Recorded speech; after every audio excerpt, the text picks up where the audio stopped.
ஹாய்ங்க. Green natural form YouTube சேனலை எல்லோரும் subscribe பண்ணுங்கள். இது என்னென்னு பார்க்குறீங்களா? இதாங்க குதிரைவாலி அரிசி.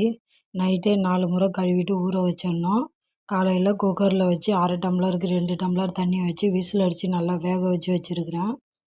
இது வந்து கெவுரு மாவு, கம்பு கெவுரு மாவு கரைச்சி நைட்டே வச்சுட்டேன், உப்பு போட்டு புளிச்சிருக்கு.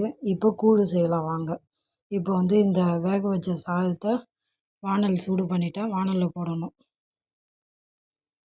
குதிரைவாலி அரிசி சாதத்தை போட்டாச்சு. இப்போ வந்து நம்ம கூழ் கரைச்சி வச்சுருக்கோம்ல, அதை இதில் சேர்த்துக்கலாம். நமக்கு அவ்வளோ அடுப்பு பற்ற வச்சு அந்த பானை வச்சு அதெல்லாம் கிண்ட தெரியாது. நம்ம ஈஸி மெத்தடில் செய்ய பழகிக்கிட்டோம், அவ்வளோதான். இதை வந்து நல்லா கிண்டிக்கிட்டே இருக்கணும்.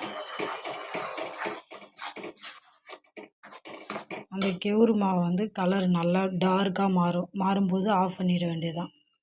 நல்லா கிண்டிக்கிட்டே இருக்கணுங்க.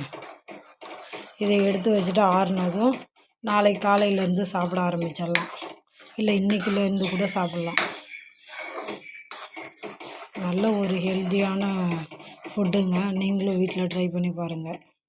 நம்ம சேனலை சப்ஸ்கிரைப் பண்ணுங்கள்.